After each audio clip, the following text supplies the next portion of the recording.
Welcome to the Pain-Free Athlete Podcast. I'm your host, Dana Jones. I am a certified personal trainer, and I'm here to help you achieve your fitness goals without pain. In each episode, I'll share tips and strategies that will help you stay safe and pain-free while you're working out. I'll also interview experts in the field of fitness and pain management. So if you're ready to learn how to stay active and pain-free, then subscribe to the Pain-Free Athlete Podcast today. Hi, everyone, and welcome to the very first Roundtable episode of the Pain-Free Athlete Podcast. I'm your host, Dana Jones, and I'm truly excited to bring together three remarkable guests for this unique conversation. Our mission on the show has always been about holistic health for athletes and making that commitment to really getting to a new level of conversation about what makes an athlete whole. And this conversation is definitely a starter for sure. Each one of our guests brings a distinct perspective and a wealth of experience to the table. And we're going to talk about mental health and all aspects of it. And we're also going to talk about performance and sharing of emotions with ourselves and with others. So please join me in welcoming our outstanding panelists. And thank you all for being here and sharing your expertise. Let's get started. So I'm going to start off with Nina. Go ahead and introduce yourself and let us know who you are and where you are at. Yeah. Hi, I'm Nina Ligon. I'm based in Oakland, California. I'm a 2012 Olympic equestrian athlete and the current founder of Generation Sport, a women's sportswear brand. Welcome. All right, Thank Penny, you. Thanks you're for up. having me. Hi, I am Penny Johnson. I am located on Oahu in Hawaii. I'm a surfer, I'm a content creator, and I'm on a mission to use surfing to connect others to the ocean, to connect more to themselves, their bodies, their mental health, and their community. And last but not least, Stephanie. Hello. I'm Stephanie. Hi. I am a performance psychology practitioner and trauma-informed educator with Kaizen Catalyst. I am the owner and founder of Kaizen Catalyst. I have a master's in performance and sports and performance psychology, and I'm currently working on my doctorate in psychology with a specialization in trauma. Dang, all right. We got some good people here. So I'll start off with just a little warm-up question. So what is one myth about emotions in sport that you would like to bust? And we'll go ahead and start off with Nina. Yeah, I think the one that I always struggled with people assuming that showing your emotions is kind of bad sportsmanship or bad sportspersonship, and that it always was associated with you either having a tantrum or you don't know how to control your emotions. And I think that, like, especially being an athlete kind of over 10 years ago, was a really big part of the conversation. And I think that's completely not true, that showing your emotions means that you care. And I just want more people to understand that it's, not always negative to be boastful or to be frustrated, but it actually shows how much work and effort you put in, and you should be allowed to communicate that amount of love and care for your sport. Awesome. Penny? Absolutely. Similarly, I think that I had been taught that emotions had no place in sports and that having an emotional reaction was opposite to the objective. And I think that it's so important to have a healthy relationship to emotion and regulate the nervous system and use it to even feed performance. All right. Stephanie? Yeah, I think in the same vein is like if I control my emotions, if I can suppress them and crush them down and stay in maintaining control of them, then I'm going to perform better, which is absolutely not the case. That the more you can try to control them and suppress them, the more they're going to actually control you. That's, I was thinking about that because I was watching a video yesterday and there's a softball player and she's high level and she's talking about, and I know this is odd, but the controlling of a bat, and that if you're holding a bat and squeezing, the bejesus out of it, that your swing is going to be all kinds of jacked up. There's no way that you're actually going to hit with power or any of those things. And that if you actually have a loose grip, that the bat speed is going to increase and you're going to be a better athlete. And I know for me, it was always about control because I grew up at a different time and it felt more like any kind of emotion that you showed was inappropriate and it showed that you were weak. And that even with losing, you weren't allowed to do anything, right? You lose and be, kind of just stuck in it. And I think that's showing emotion is probably something that we all need to do. All right. So I want to kind of move into the power of emotional expression. And so actually, I'm going to let you all free flow because I feel like too much of a teacher if I'm all calling on you, so you can just kind of interrupt each other. We'll figure it out. But when you're looking at the power of emotion, what were you taught? Like, how did, and I know, Nina, you being an athlete that had like pretty much a regimented schedule because you have training and how things were supposed to be. Like, what's the conversation with you in terms of how you handle emotion and what does it look like? And I guess, I mean, you already kind of indicated it wasn't okay, but like you're also on a horse. And so there's an outside factor in terms of dealing that. So what does that look like? Yeah, I think the surprising thing, and this was basically like 10 plus years ago that I was training actively, was that despite how regimented my training program is, how rigorous all of the training was, how much we had a schedule and a plan and goal in place, the actual emotional regulation and kind of the mental training side was never an integrated part of that. And that's actually something that I personally regret and wish that I had spent more time on, and that I wish there had been more of a conversation around the importance of it at the time. A lot of, I would say, the training that I did get and that what allowed me to perform well was a little bit more ad hoc. And I think, like you said, was from the nature of being in a sport that requires you to work with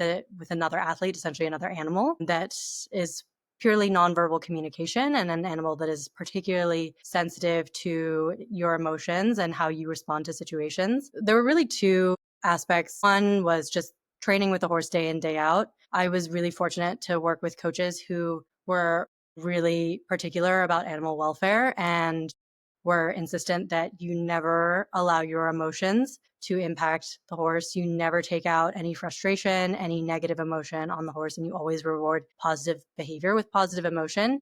And that was an integrated part of our training. So naturally, the horse becomes this great reflection. They're like a mirror of your emotional state. If you're anxious or if you're frustrated, it shows up in the way that they behave around you. They get nervous, they get jittery. And so I actually found that the feedback loop with the horses was actually one of the most powerful training tools for me, and indicators of like, wow, my mental state is really not in a great place because I can feel how worked up my horse is getting. And that was where I would need to learn to kind of emotionally regulate myself. And then on the flip side, kind of unrelated to my training, I grew up in a family that's, I would say, like spiritually Buddhist, not necessarily like religiously, or kind of Buddhist in practicality. And we learned to meditate from a young age. And I drew a lot on that practice as I was developing as an athlete, because I wasn't being taught how to emotionally regulate otherwise. I didn't have tools to fall back on. I wasn't seeing a sports psychologist. And so a lot of it came down to meditation and breath work to help me figure out,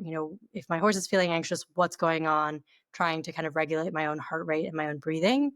And so it was really, I would say I lucked out just having the combination of those two things. Had I been in another sport, I don't know if I would have fared as well, where it's just me and I'm in my own head. And I can't reiterate enough how much in reflecting on my journey, would have loved to engage more in sports psychology and really understand how to allow my emotions to show up in the sports space, as opposed to always thinking, oh, like I need to hide them because I need to regulate them, as opposed to seeing where's emotion positive and how can I harness that and use it to my advantage, and also use it in a way that's valuable for my partnership with my horses. I love that. Anyone can jump in. I'll jump in next. Thank you for sharing that, Nina. So my background in sports, I was a very active kid and I did a lot of competitive sports. I played lacrosse and basketball and was a swimmer. And when I was practicing those sports, it was very performance focused. It was about winning and being the best, either as an individual or on a team. And I've always loved to be outdoors and to move my body, but probably when I was in around high school, I stopped playing competitive sports. And I'm curious if it was because that competition mindset was causing me anxiety. And so I had an aversion to it, because I really just wanted to move and to play. And I did struggle with physical health symptoms, mental health symptoms in my teenage years, in my early 20s. And it was when I was 23 that I first found skateboarding and then found surfing. And I was able to practice this sport and really just focus on myself as an individual, focus on having fun, and remove the performance aspect, I was able to not just express my emotions, but use the sports as a way to fully feel them and release them. If I was skateboarding, I would be chasing the pavement, getting my heart rate up, usually with a big smile on my face, maybe letting out frustration or even joy. And with surfing, I think I loved what you said, Nina, about your relationship to the horse. I feel a similar relationship to the ocean. It's like this spiritual entity outside of me that's going to behave differently on any given day. And so it's my job when I paddle out into the ocean, for my safety, really, and for my performance as I ride a wave, to be in touch with how I'm feeling on that day, be in touch with what the ocean's doing on that day, being in touch with what the other people out there are doing. And it causes me to be really present, to be in touch with my emotions. And then it also just enhances the experience. And it was in my 20s when I was skateboarding and when I was surfing that my mental and my physical health symptoms started to, disappear. And of course, there's times where I feel anxiety and I feel sadness and grief, and the ocean's my favorite place to let go of all those things. And I feel like I let the salt water wash it all away sometimes. But I think the key was finding a sense of play and using sports to, still get my heart rate up. All the scientific things happening in the background with the brain chemicals, they're all working in my favor. But finding a sport and a physical activity that suited me and my lifestyle and my nature. Yeah, so just to bring it full circle, and I intentionally kind of went last because I want to talk to some of the similar things that I've been diagnosed with complex PTSD due to emotional neglect as a child. So as a part of that, my experience in sport and in life has been to, oh, don't show these emotions, suppress these emotions, push it under the rug, sweep it under the rug, don't deal with it now, don't even deal with it later for that matter, and just like push it aside and keep moving forward. And so that has played out in terms of I kind of just like, if things get too tough, throw in the towel. Okay, I'm not going to be the best at this sport. I did gymnastics at a young age and quit that because I didn't believe in myself at the end of the day. And now I don't necessarily compete, but I do personally do Olympic lifting, powerlifting, because of how strong it makes me feel and how grounding it is as well. And so I'm able to express myself and that strength and pull from that strength in other aspects of my life through that sport. And I think in talking about emotions specifically, what Nina talked about, what Penny talked about in terms of the complexity of relationships and how we're not just regulating and managing our own emotions, we're also trying to determine and filter what information comes in from our coaches, from other athletes, from the water, from horses, from whatever other sources are bringing in new information, because that's what it is. It's data, it's information, and we have to process that and filter it to perform at our best and manage our emotions and show up the way that we want to show up and express ourselves. So, emotions are complicated and they're complex, and there's so many aspects to it that we are taking into consideration. Women do all the time, that cognitive load that we hold. And I think, you'll get to it eventually, but talking about like the inflammation that comes from holding a lot of that in. And so, being able to connect with your emotions and find your emotions can be so powerful. I love that. Thank you all for sharing.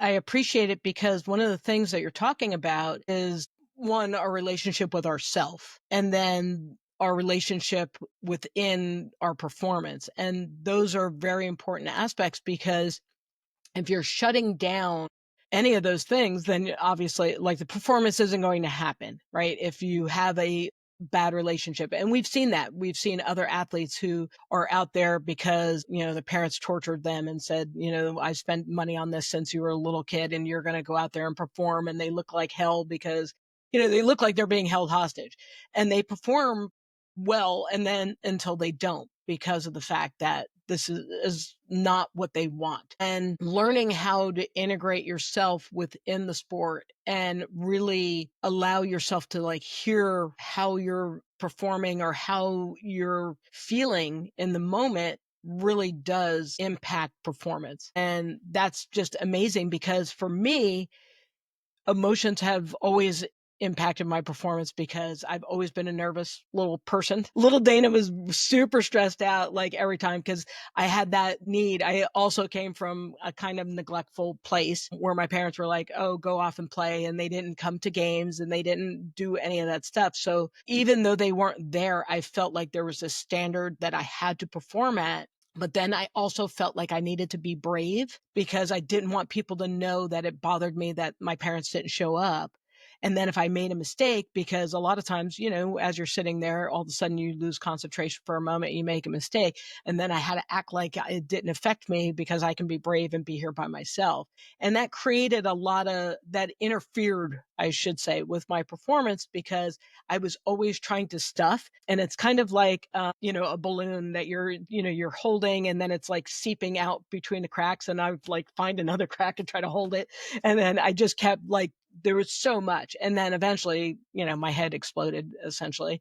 And I started having constant migraines because of the fact that I just didn't have the ability to control all the things all the time. And that's a huge pressure. And so moving into the next thing, it's like, when has emotional expression made a difference for any of you?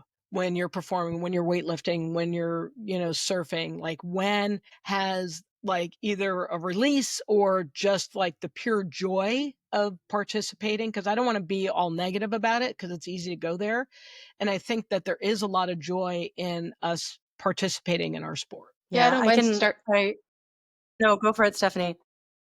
I was just gonna quickly jump in and say, like, think of like a lot of the Olympic athletes. I know Nina can take off from there, but like thinking Olympic athletes who like right before they start, they just like scream or yell, and like that's an emotional release. Like just screaming into the wind, making your roar, like having a roar, doing a power pose before Oh you yeah, the start power. your sport. Yeah, power poses are phenomenal.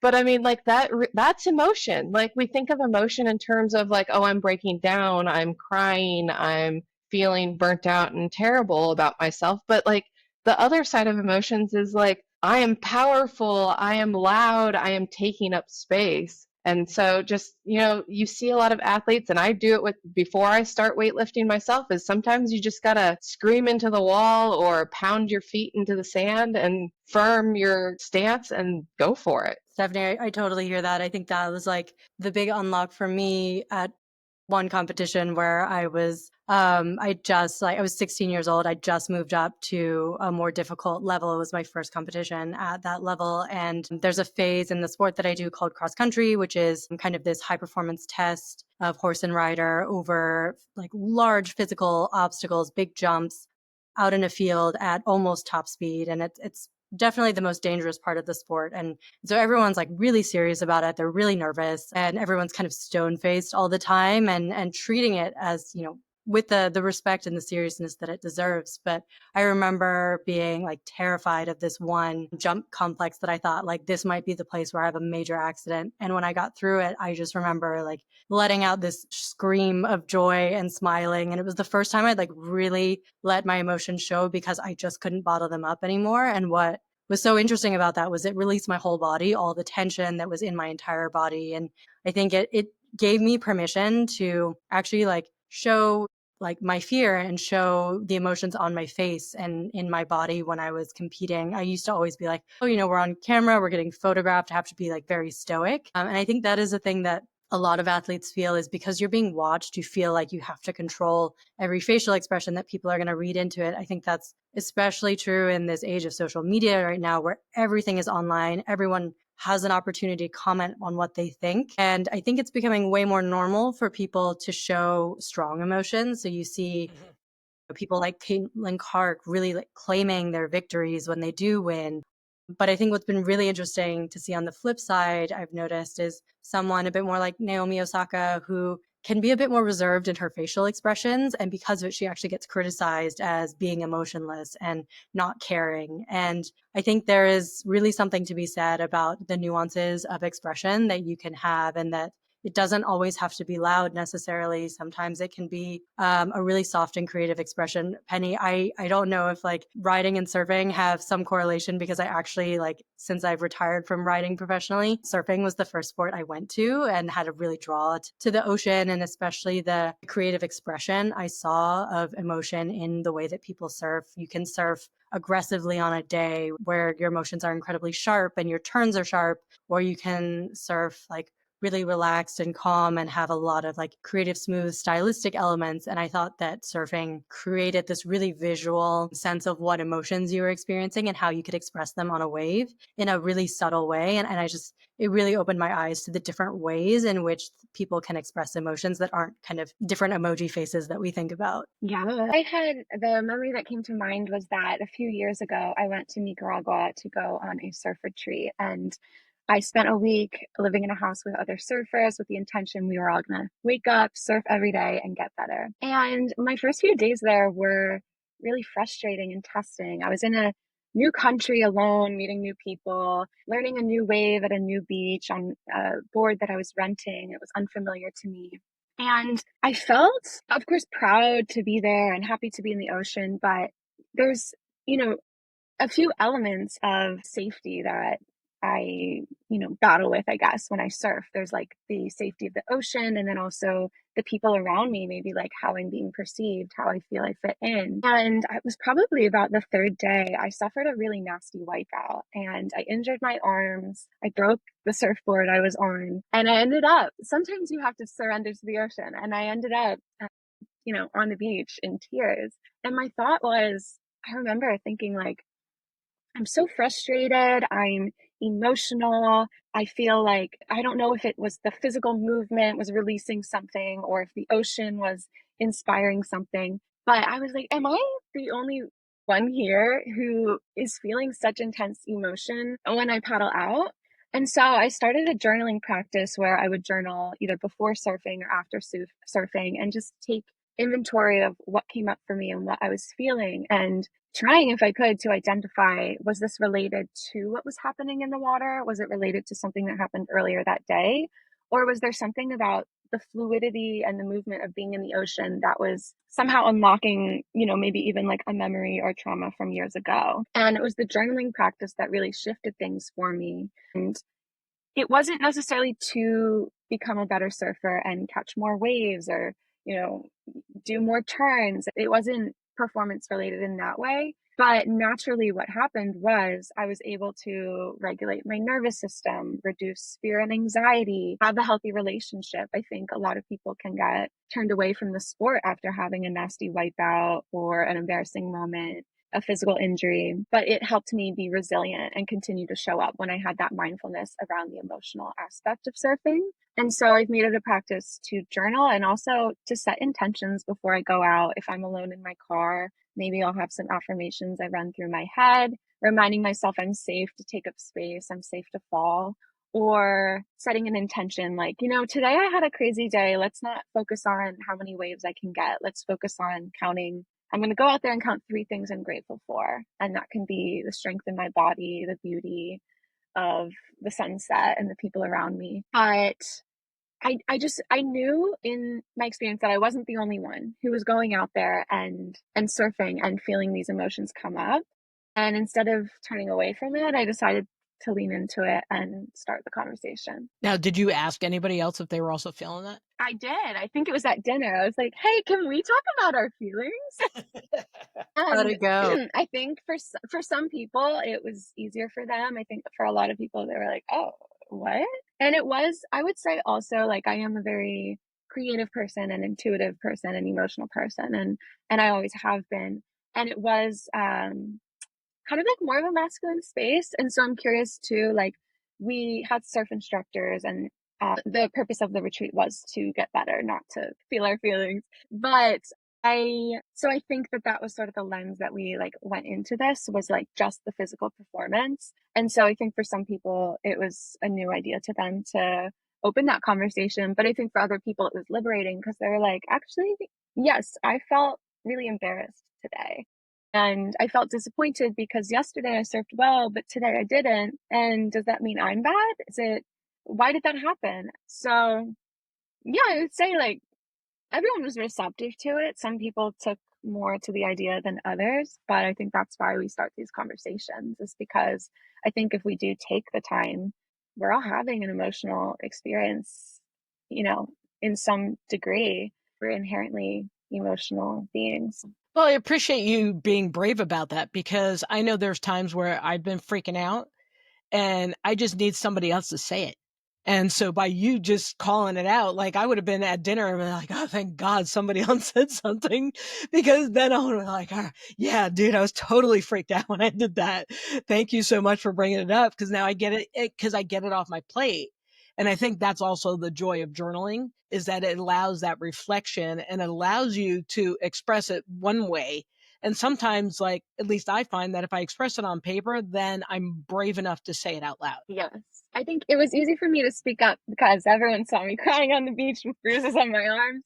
So, you know, I didn't say it on day 1 or day 2. I said it on day 3 after there was, It's, hey, no you know going what? You said back. it. You said it. Yeah, I did. I'll Yeah. take it. Nina, you were going to say something? No, not at all. I Oh, just fully agree with that. I guess like really sometimes it just takes someone to make the space for other people. I think like I was an athlete in my teens. I was always kind of usually the youngest person in a room or at a competition and was never feeling that self-confidence to be able to have that conversation myself. And so when folks like my coach would be like, yeah, I feel sick to my stomach and I like feel like I'm going to throw up before every competition. I was like, oh, this is normal. This is okay what I'm feeling. And it's, sometimes it just takes someone else vocalizing it to kind of give you that space to understand, okay, like this is normal. I can feel things. I'm allowed to show up and be myself in this place. And it just helps create that sense of safety that I don't think we have when we bottle it up and we keep it to ourselves. well, and it's interesting because I was just telling somebody a story. I was in the Army and I had to jump out of airplanes, and it was one of the qualification things that I had to do, which is it's kind of funny. Like my entire youth is like that really scares me. I should sign up for it. Because I was trying to like just power through it, and yeah, it worked and it didn't work. But I noticed as I was jumping, every time I would jump, I would get more nervous for the next time. And I didn't have, oh, I had one bad experience, but for the most part, I had good experiences jumping out of the plane and it wasn't an issue. And then one day I turned to one of the instructors and I was like, dude, this sucks. Like, why am I getting more nervous?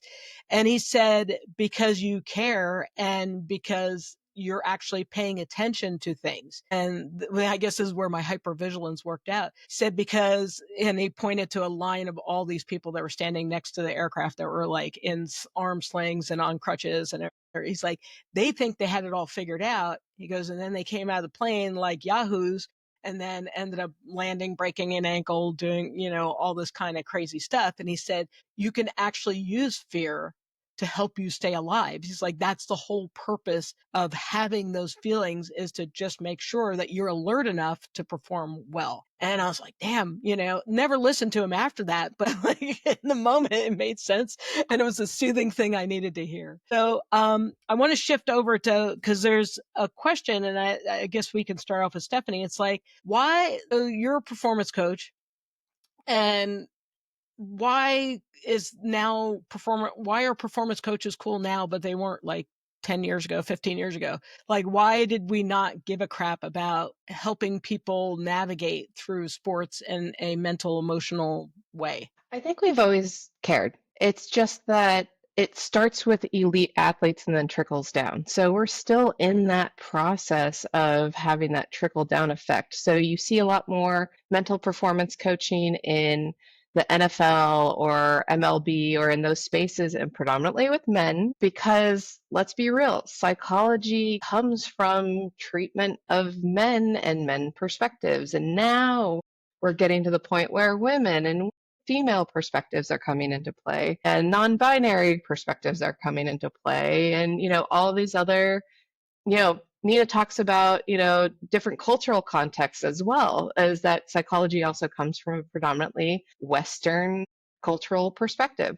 And the amazing thing about science and psychology being a science is that we can acknowledge these missteps and we can take action upon it. And so we have been. And so probably for the past 20 to 50 years, we've been doing more and more in the mental health space And now we're seeing more and more research and studying around athletes and sports psychology specifically of these different psychological conditions apply to athletes, how different perspectives apply to athletes.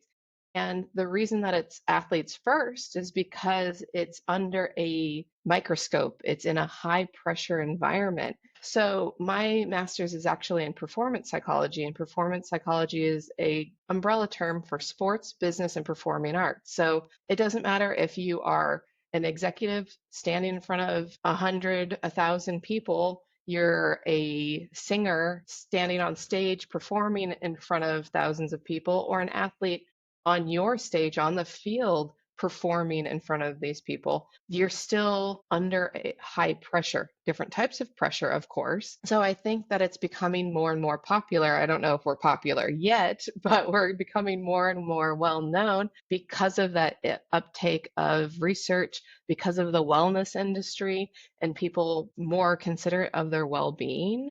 And so we get to a certain point in our physical game that we can't get past that wall. And it's like, oh, because my mind hasn't caught up with all of that. And so that's where a lot of this is coming into play now, is that there's other elements that are going on here. There's other impacts to my performance. And so my edge and emotions can be your superpower by far. Like, you could be a terrible athlete, but have the most confidence in your sport, and therefore you're going to outperform the really good athletes who have a terrible mindset. So it's not just about all about talent and skill and your preparation physically, it's your preparation mentally as well. I see you nodding, Penny. Oh, I'm agreeing with all of this. Yes, I think emotions are our superpower. So we've heard about, probably going to get smacked for saying this, like yips, twisties. I don't know what other. There are all kinds of things that happen when people just get stuck. I guess is probably instead we get to that point where we're kind of limited now because of the fact that either a performance wasn't up to par and we're totally emotionally abusing ourselves over that, or we just get stuck because we're just on the treadmill and can't jump off. And I know, like for me, I remember probably the first thing I remember in terms of performance was Bodie Miller. And he was about to do like a downhill, and he was like sitting off to the side, was listening to his music, and you could see his head was moving, and he was doing the activity prior to his actual run. And I don't know, does anybody else do that? Like, do you do that in like with surfing? Because surfing's kind of funny, right? Because you're not necessarily in charge of like, oh, this wave is coming and I know it's going to break this way. Like, but do you like when you were talking about earlier about setting an intention, is that intention there like where you're all, I can feel myself and, just because it really is a feeling, because we all know as athletes is that our feelings definitely dictate performance, and it also just allows us to be present. So I don't, does that happen? Can you go like sit in your car and go, okay, I'm going to go this way, or I'm going to try this or whatever? Sure. I've definitely used visualization on land, but usually not right before I pedal out, but maybe like in the evening if I'm home alone. If I ever watch surf videos on YouTube and I'm watching another surfer, I can imagine in my body what that might feel like. And the type of skateboarding I love to do is surf skating. So the way that the trucks are set up, it like allows me to flow. And sometimes I put in my headphones and I'll be out on the pavement in the park and I'll imagine the pavement in front of me is a nice wave. And I think there are times when I'm out in the ocean too. Maybe I see an incoming wave and I decide that one's mine. And I'm already setting myself up mentally, imagining what it will be like when I pop up and start to ride. I remember as a kid even playing basketball and doing the exercise, doing a free throw and imagining the ball go into the hoop. And I think it's, even in surfing and skating, you say like where you look, you go, whether that's with your two eyes or with your mind's eye. So that is one type of visualization that I do. Love that. Yeah. I don't know if anyone else has ever experienced this, but like as we speak about, getting into ruts or getting the yips, sometimes I had a bit of a visualization practice of just like I'd run the course in my mind. I'd try to think about, how each jump was going to go, how I was going to handle each situation. And every once in a while I'd get in this rut of just imagining the worst case scenario. And it was really interesting kind of psychological thing where it was like, okay, I'm just stuck imagining everything going wrong over and over again. And I think for a while that could be kind of paralyzing of just like, I'm just going to shut this away and just pretend it doesn't exist because like I can't afford to think about it this way right now. And then I think like the biggest mindset shift for me was being like, okay, let's just play this out. Like, let's see where it goes, and allowing that visualization to actually happen and not trying to just shut it away as soon as I had it, and realizing like, okay, this is a legitimate fear of mine. Like it's grounded in something, or maybe it was something that's like, that's completely ungrounded, that's never going to happen. And acknowledging that the fear was there and recognizing that it was a part of the sport and is something that I was going to feel, and not trying to hide it away, I think was something that was like really unlocking for me, was not trying to see fear as a bad thing. And Dana, like you said, fear can be empowering sometimes. It can actually help you perform better sometimes, and recognizing that fear was a natural part of being in the sport, being an athlete. Fear, whether it's fear of something bad happening, or if it's just fear of messing up in front of a crowd of people, or something not going the way that you imagined, and acknowledging that and being okay that it's there versus trying to pretend like, oh, I'm fearless and the fear doesn't exist for me. I think that was like a much unhealthier mindset, and learning to kind of embrace fear as a way of being like, yes, I care about this. This is important to me and I recognize the risks and I'm choosing to do this despite that, was a really empowering mindset to take instead. I love that. I care about this.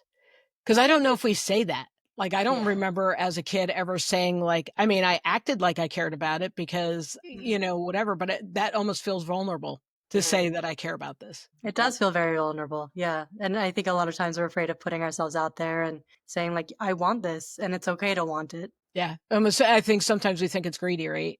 We don't, the expectation is for you to win and to whatever it may be. But if you say it out loud, then you look greedy. Yeah.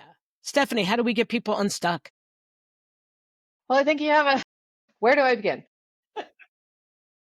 Do we have all day? Like you're talking about multiple different things, and like fear is a input, it's a data point. Danger is your body's way of signaling that, I need to recognize whether or not this is a survival situation. And so allowing that fear to overwhelm you is allowing it to control the situation versus saying, oh, okay, when I'm jumping out of a plane, when I'm doing a really hard trick on my horse, when I'm up against the ocean, like, yeah, I know. Like, yes, you should be fearful of that. Should you let it overwhelm you? No, you've had experience in those environments. That's how you build confidence, is based on having experiences in those environments and not allowing it to overwhelm you. And I think we talk about control. We use the term control a lot, and you're talking about controlling your environment. I don't know the last time Penny could control a wave or Nina could control her horse. Like, we can't control our environments. And the more we kind of let that go, I think the less fear is there. What we can control is our body and our mind. And when yips comes into play is when they're disconnected. And part of that flow of listening to music and getting into the groove, oh my gosh, dancing and singing is such a good way to connect your body. It's movement that allows your body and your mind to flow together. And that's how you bridge that gap or overcome some of those issues, is that you have to bring your body back together. Myself personally, because of my trauma, not just the stuff that I've talked about, but a lot of other stuff, is I can disassociate. And I've never felt so powerful when I felt for the first time what it felt like to associate and be in my body and take up space. And so the more you can feel comfortable in your skin and in your emotions and have a connection with your emotions, the better you are at adapting to your surroundings, because it's that inflexibility, that rigidness, which is what stops us from being able to perform, which stops us and lets that fear overwhelm us. So the more that we can do integrative practices like visualization, breath work, all of that kind of stuff, the better off we are. And I don't mean visualization like all right, I'm going to win. I'm going to cross that finish line. It's the details. It's the finite details of, okay, I feel the air in my hair. I can feel the ground under my feet. It's that connection of your body and mind that really gives you that power and that grounding foundation. That's good. That's good stuff. So we've talked about a lot of emotions. Well, first I want, because my own personal, how many of you journal? Who journals? On and off. I'm a journal proponent. I don't now, I'm on and off, but for a lot of my recovery from chronic pain, I did a lot of journaling because there was just a lot of stuff out there that needed to get out. And I don't think I could pay my therapist enough to sit there and listen to me offload all the stuff. And it allowed me to work through a lot of stuff too, like a lot of feelings. Like I wish that was a tool, and that's what I'm leading into, is that when we're dealing with the little dudes and the little dudettes, how do we coach them differently? Reflecting back, whatever it is, 10, 15, 20 years for you, like what's a skill or something that you could have learned that would have supported you better as an athlete? I have a reflection on this. When I started out in my sport, I had a fairly verbally abusive coach he kind of had this kind of what I consider like a really old fashioned mindset of what coaching is, which is basically just shouting at you when you did something wrong, no praise when you do something right. And especially I found he would shout at me and the other students, particularly when we showed emotion and mostly when we showed any sort of vulnerability type of emotion. So if we were frustrated and we were, starting to tear up, or if we were scared, that would just lead to more shouting, more, you need to toughen up, you have to have a thicker skin. And I think there's a tendency to want to shut down any sort of emotion in coaching, particularly even on the negative side. So if you show frustration and like you miss a ball and you throw your racket or your bat on the ground, I think that's typically immediately like a disciplinary action. And while I think we do want to move people away from these really extreme negative shows of emotion and help people to understand how to kind of regulate and internalize that frustration a little bit more and display it in different ways or find different outlets. I think not shutting it down the first time it happens is key. Any sort of emotion that happens, but kind of allowing young athletes to have that expression and recognizing that sport is incredibly emotional. And especially when you're young, you don't understand what it is you're feeling. You're feeling, this thing in your whole body. Maybe your heart's racing, you're like getting hot, your hands are feeling tingly, and you don't understand where that's coming from. And to shut that down makes you and be criticized for it immediately, I think makes you just pull it inside and be like, this is bad and I can't show it.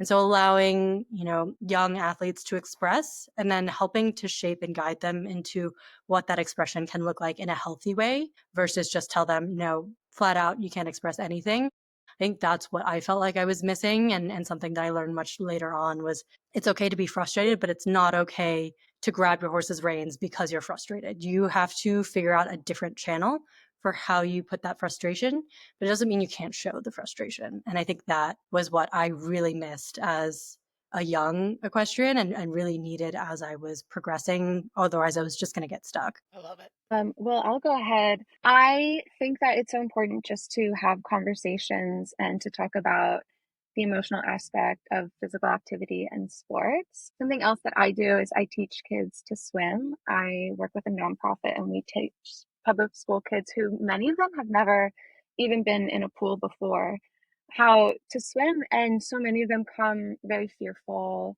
And can get quite emotional. And so I tried to pay forward my experience by taking time throughout the lessons. If I notice an emotion coming up in them, I can see it in their eyes because I've been there before and I have that intuition. But I think making it a part of the process of coaching and of teaching to stop and check in and say, hey, how are you feeling? Whether it's as a coach or teacher, seeing fear or stress, or maybe it could be joy. Like I use that tool to reinforce when a student has done something that they used to be afraid to do, but maybe today the student learned how to float on their back, or they maybe for the first time even just put their head fully underwater, is taking that moment and to use that as a growth opportunity, just to normalize checking in with our emotions and how we're feeling and how they play into the risks that we take in sport.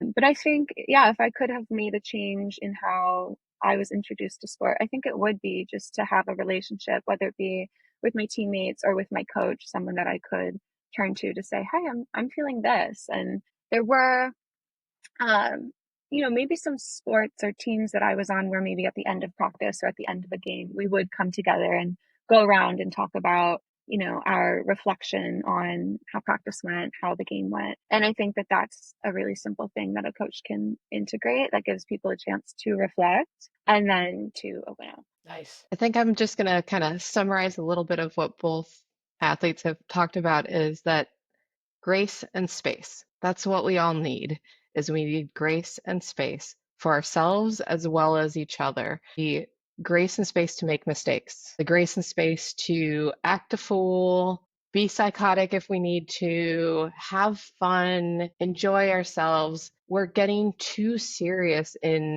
academic sports these days and in sports in general that like kids just need to have fun and gain some life skills. And so if we could just give ourselves as well as our athletes, our youth athletes, some grace and space to just be kids, to have fun, to, explore the sport, explore life, make as many mistakes. It's a safe space to make mistakes. That's where we learn and how we learn. I talk in my practice a lot about resilience isn't the aversion of adversity. It's not avoiding hard things. It's facing hard things and being able to bounce back from them. And so being able to have that space to do it through sports is an amazing privilege that we get to have. And so if we could just give ourselves a little bit more grace and space to do that, I think us as adults would be better off even. It's funny that you say that because as a high school teacher, I noticed that a lot of my students are afraid of making mistakes because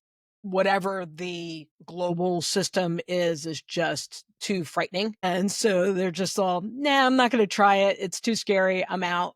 And they just won't even make the attempt because of the fact that they're just so fearful of what the implication of making a mistake is. And I kind of feel like we need to embrace mistakes. Like we almost need to like make them on purpose so that we become desensitized to being this perfect athlete or perfect student or whatever your idea of perfection may be. I know for me, one of the things that when I've coached, what I use is a bubble, creating a bubble around them. And just, you get to choose whatever color you want your bubble to be. And that's your little safety bubble. Nothing can get to you in there. And then, that's where you can have all your stuff. So, you don't hear the crowd screaming at you. Like I've had my daughter, my oldest would say like she wanted hers to be bubble gum because it smelled nice. But like she just didn't care about anything. Like it was awesome because she just really didn't take anything too seriously because she just enjoyed herself. But I love that it's not just a color now, it's a smell. Talk Yes. about visualization, like use all of your senses. Like it feels like what texture, it smells like what sense. What is your safe space? Yeah. And bubble gum smells good. Well, for some people, for me, definitely. I love that. But yeah, so that was a big thing. And it was funny because a girlfriend of mine texted me the other day and she's like, hey, dude, I used your bubble gum, like the bubble speech. She was talking to her friend's daughter who's 10. And she said she was just having this conversation with the kid because the kid was like upset because people were yelling at her and she was feeling overwhelmed. So she was having the conversation. She said, and then before I knew it, like all her little friends were around. And she goes, so then I'm talking to like 10 little kids all about this. Cause at 10, they're feeling overwhelmed and they're feeling like abused, I guess. It's probably the easiest way from expectations from either their parents or the crowd yelling at that, you suck or, my kid's going to beat you or whatever, which is horrible. Like at 10, I wouldn't want to feel like that. So we'll see. All right. So moving on, we have some questions and hopefully we'll get some questions that'll pop up in the chat for you. Can I propose the flip side of that of why is it okay to cry when things are good, but it's not okay to cry when things are bad? Ooh, And it's look at like you. it's still emotional expression, right? It's still your emotions out there on the table. So why do we always look towards the positive emotions and neglect the negative emotions. It's still emotions that, like, even if you cry during the good, the bad, the ugly, like, it's still crying at the end of the day. And that's an emotional release. So I think, as we talked a little bit about the progression of mental performance in sports, is like that acknowledgement of emotions in sports or out of sports, we're expressing our emotions. My favorite thing is women are too emotional. It's like I have never seen men be more emotional than, in these contexts. And it's like they just show it differently because that's how they've been trained from childhood. That's the expectation on them. So, we need more language around like emotions being okay, good or bad. It's a release of something that you have inside of you. And it is what it is. It's a data point. It's a fact. There you go. Anyone else want to chime in? Well, I'll say I have cried surfing before out of joy and out of sadness and frustration, so many things. I'm very lucky I participate in a sport where I can go like this and no one can tell. But there are times that maybe I turn and I face the horizon so no A one little salt sees in what I'm my eye. going through. Yeah, just a little salt. But I think that it is acceptable, of course, to express the full spectrum of emotions, whether it be joy or sadness or anger. I have witnessed aggression at beaches between, like, let's say, for example, like fights between men. Maybe someone thought that they had the right to take the wave and someone else took it. It was unsafe or selfish. And there have been situations where the anger has escalated to unsafety and it has been out of hand and, not maybe like a healthy expression of anger. And so I would say, not that it's unacceptable to feel anger. Usually, if someone's upset, it's because they were unsafe or they lost something that they felt that they were entitled to. And so I wouldn't condone that being the mode of expression, but absolutely, of course, one is going to feel angry when something that they feel is theirs is taken, or if it was a situation where, someone's surfboard or someone's fin could have hit someone's head and it could have caused a concussion, which is very, very serious. So I think that my hope for them would be that they would find a way to express themselves in a way that wasn't causing someone else unsafety. And I mean, it certainly can't be fun to be at, a 10 out of 10 level of anger either, if you're, the person throwing fists or receiving them. So I think that there is something to learn about communication with others and sportsmanship and certainly etiquette in whatever sport it is you're playing. But as far as having a personal and internal experience, I am all for, shouting to the sky or crying in public if that's what it needs to be. Yeah, I think a big piece of it too is a lot of this is learned behavior. Like sports is so televised, it's such an integrated part of our culture. And we kind of, a lot of times, will put athletes, like famous athletes, up on a pedestal. And I think as young kids, learn a lot of what our reactions to situations are through watching people. If someone smashes a tennis racket, that almost like kind of reinforces, you know what? Oh, if I get frustrated, I can smash my tennis racket. So I think it really needs to be also at some point athlete led with, both healthier expressions of frustration and anger. I think it's totally okay to be angry that you lost. Like you've put all this hard work and effort into it. Of course you should be frustrated and angry. It's just how do you choose to express that?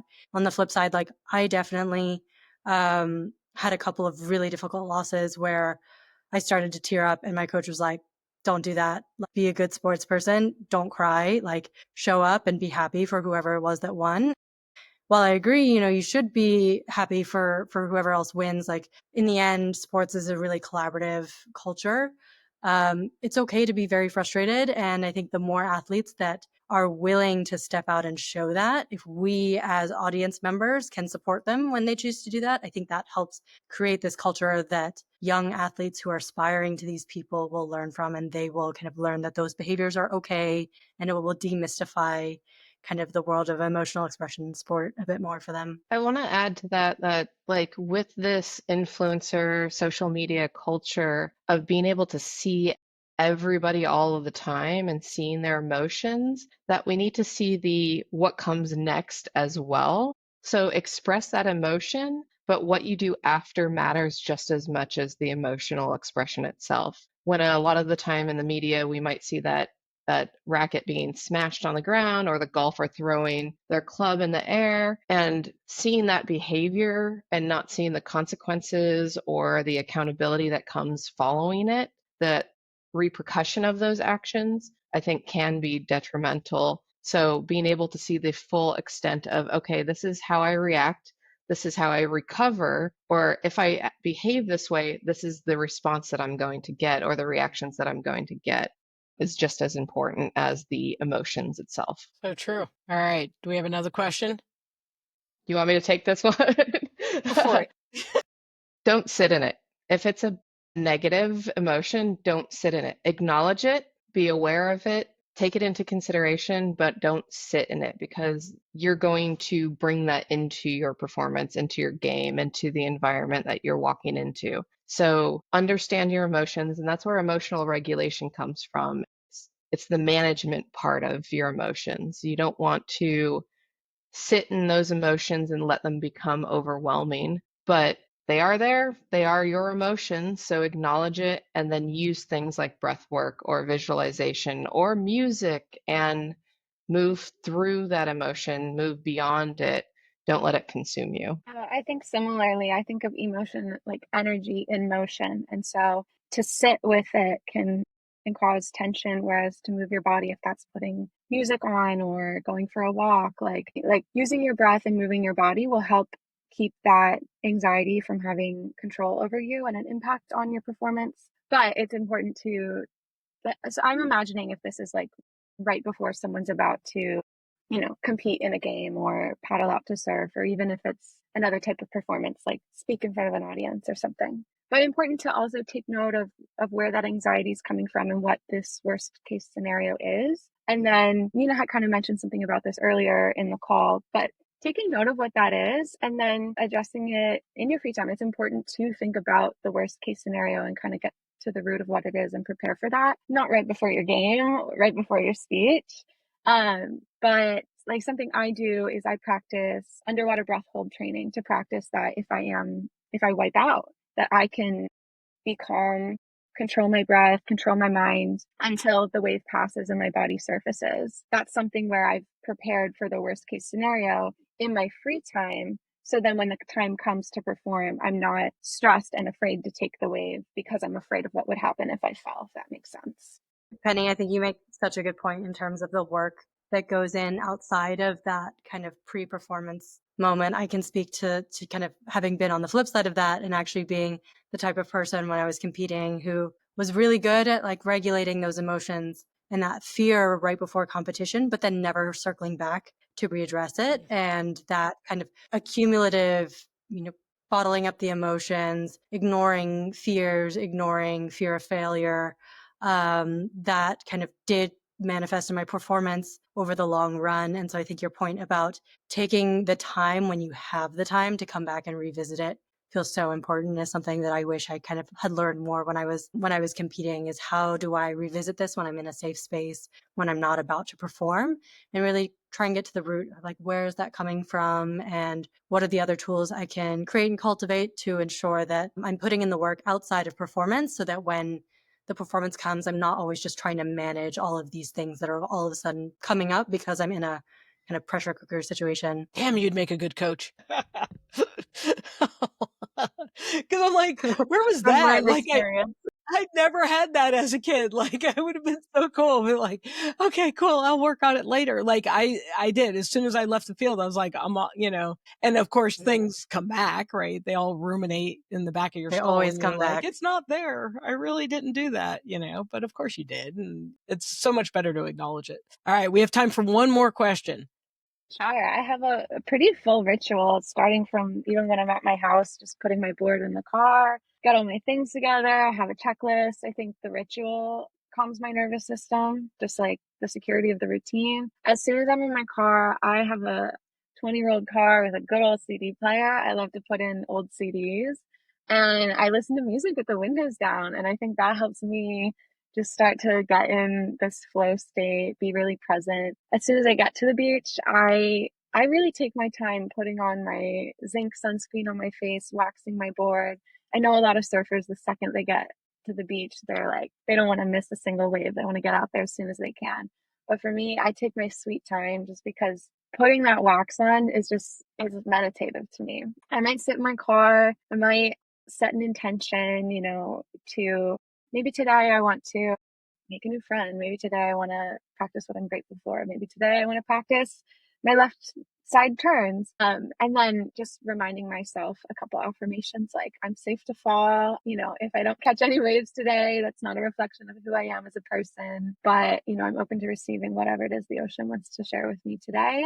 Get onto the beach, do a little stretching, check the scene, the waves, the currents, the other surfers out there. And yeah, paddle out and leave everything else behind and just focus on the present. I love that. It is so well thought out and kind of love the intentionality behind that. I think mine was a lot less intentional, a lot more just really tuning in and really enjoying the really small moments of getting ready. Penny, I love how you talked about really intentionally putting on your zinc sunscreen. I think there were a lot of little moments with tacking up a horse that happens. First it's grooming them, then it's, making sure you're putting the equipment on, checking it, double checking it. And I found that those kind of very physical actions could help to take me out of the kind of mental nerves space where, I've done all this mental preparation. I've done my breathing exercises. Now it's time to just let my body take over and do the things that it knows how to do, and almost letting the muscle memory take over was a really good ritual for me. And I was pretty adamant to my parents, my coaches, any member of my team, please do not interrupt me when I'm doing this. This is not the time for last minute coaching. This is not the time to remind me of something or ask me a question that's going to take me out of this, and being okay to ask for that space and say this ritual is really important to me. It takes 15 minutes, whatever it is that we need to talk about, can it wait? And just literally creating this, like you said, this bubble, Dana, in this safe space where I could do what I knew would just relax and allow my body to really get into what felt like a flow state. And then I had some weird quirks, I was a crazy snacker before competition.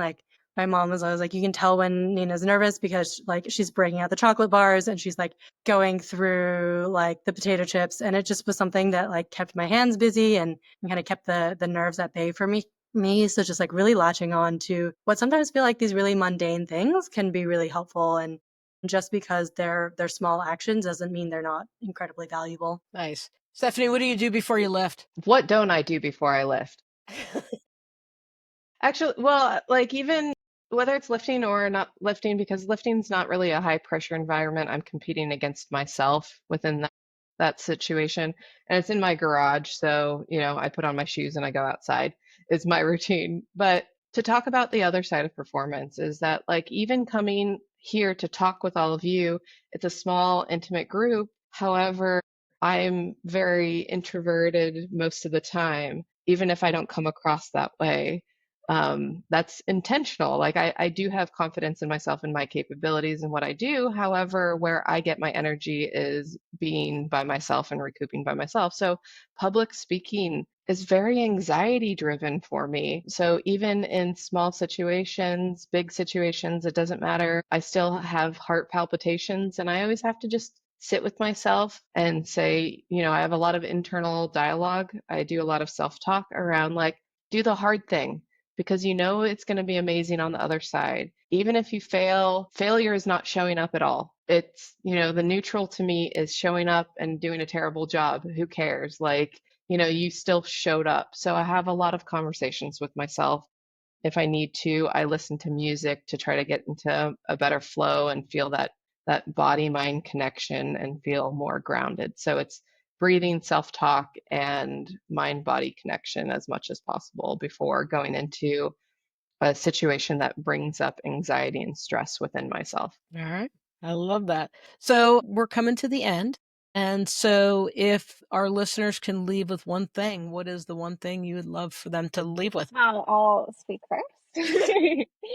My hope would be that listeners take the time to honor their emotions, explore their emotions, hold space with them and use them as a learning opportunity. And my hope also would be that people go outside today and move their bodies, whether that be going for a walk or playing a sport and dancing to some music. I think that physical movement is so powerful. And that would be my hope for everyone. I think what I'd hope is that people, from hearing our stories and conversations, know that they're not alone in this, and that sport is a really shared experience, as are so many other things in life, whether it's work, it's parenthood, and that you might think that you're the only one that feels this way, but chances are you're probably not. And being okay to know that you can share your emotions and what you're feeling and express them, because that's probably, what someone else in the room has been waiting to see, and kind of gives them permission to also do that. So just recognizing we all go through this and you're not alone, and the default is not to assume that you're weird and this is just happening to you, but actually like you're going through a shared experience that's happening to everyone. We just might not be comfortable sharing about it yet. Yeah, your emotions are your superpower. You need to tap into them and harness them like any other superpower. Trying to control them only feeds into them in a negative way. And so being able to harness them and use them can be your game-changing edge that you've been looking for. So lean into them, explore them, try to understand them so that you can use them as the superpower that they are. That's awesome. I love it. All right, Penny, how do we get in touch with you? You can find me on Instagram or TikTok. Soon I'll be launching a Substack as well. My handle for TikTok and Instagram is penny.skrt skirt. And my Substack is called Salt and Levity. You can also find me, Penny Johnson, on Substack. And I love to get DMs and connect with people. And usually what I share online is everything we've been talking about today. Awesome. Nina? Yeah, you can always reach me. I'm on LinkedIn. I'm always checking, so feel free to connect with me there. And then my socials, I run the Generation Sport account. I'm keeping an eye on it all the time. So if you ever want to reach out, we're at generationsport.sportco. And then feel free to always reach out at hello@generationsport.com. Always excited to continue the conversation, hear people's stories, and feel free to reach out anytime. Awesome. Stephanie? I do all of the things. So I'm on TikTok, Instagram, Facebook, YouTube, my website, Kaizen Catalyst. On all of the social channels, I'm at Kaizen Catalyst. So find me there, say hi. So thank you all for joining me. I really appreciate it. This was a very enriching and enlightening conversation, and I look forward to doing it again. And I'd also like to thank my producer, Laura Haraka, for being in the background and asking questions and monitoring everything. And yeah, that's all we got for now. So thank you very much. Thank you.